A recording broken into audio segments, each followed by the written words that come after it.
Hi, my name is Paulette. I've recently been through a whole cancer path with being diagnosed with breast cancer the day before my 41st birthday. It was a very big surprise to all of us because I'd been healthy my whole life, I guess 40 years. I'd had a few stomach problems that I was trying to figure out, which is sort of out of nowhere after my 2 C-sections.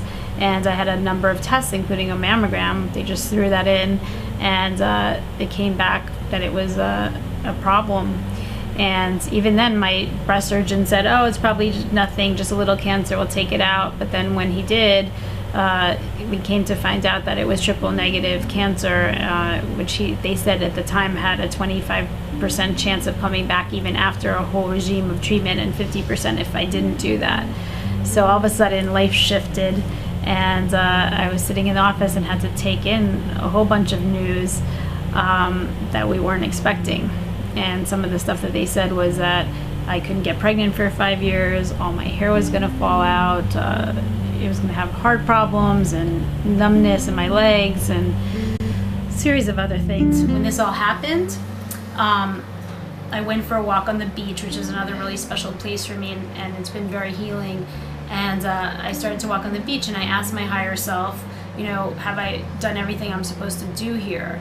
And the message I got back was mostly yes. You've done like these 5 things you said, like you want to marry your soulmate, have a boy and a girl, you wanted to publish a book, and you want to do work you really loved, which you've done, and you know, and love and be loved, and you know. But then it said, but you still have 22 books to publish, much to my husband's chagrin and my mother and everyone. So because you really don't make a lot of money publishing books, but I love to write. And so I thought, wow, well then I guess I'll be here for a little while. So immediately, once I got that message, because I don't get that many clear messages, and it was pretty clear. So I was like, okay, you know, I don't have energy to try to get an agent, and I did present it to my last publisher, Simon & Schuster, but at the time they said no. So I said, you know, I'm just going to start my own publishing house. And I asked my son Noble, and he knows how much I love the parachute jump, which is, you know, something that I used to walk to and pray at.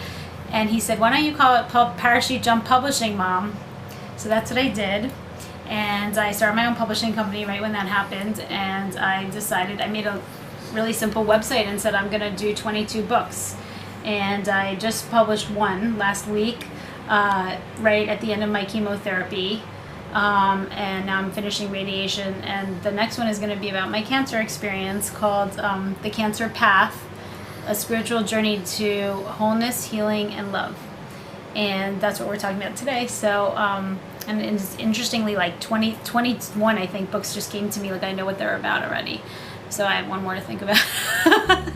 So, yeah, I'm just doing that and trying to write on the subway and, you know, at night, and, you know, not stress myself out too much because I'm still going through my treatment, but it actually really does bring me a lot of positive energy, and hopefully will help some people who are going through this too. And it makes me feel like, even though maybe sometimes people right in my midst don't always understand, it makes me feel like I have this silent audience of other women or people going through cancer or breast cancer that are kind of with me when I'm writing, because they may feel alone at times, and not, you know, so I think it's like a joining thing. That's what makes a community.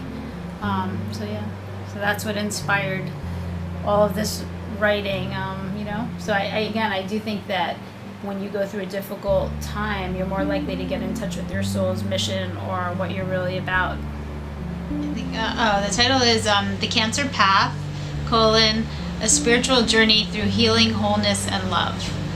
And the reason, there's a little play on words there, but the reason that it's the cancer path is because it also is the association to pathology.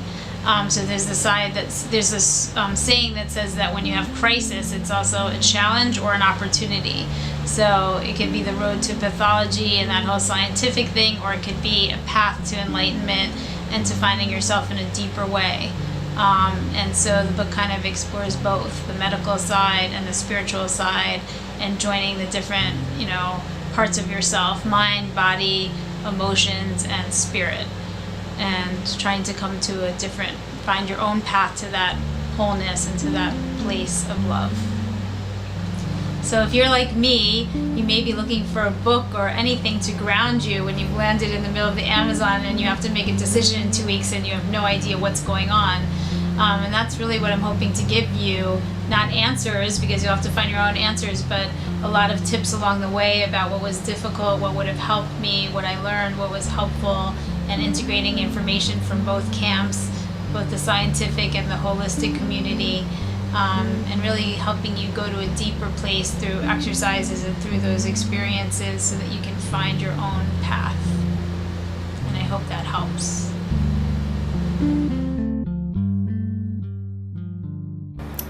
So I had to take that in and decide how to deal with it, whether to change my work schedule, how to change a lot of lifestyle habits, decrease stress, and, sort of focus on myself more. And I'd been doing things a certain way for 40 years, so that was a lot of changes, which is kind of ironic, having been a coach and a psychologist who were helping other people make changes all the time. But I really did write this book just as a person who was going through this journey.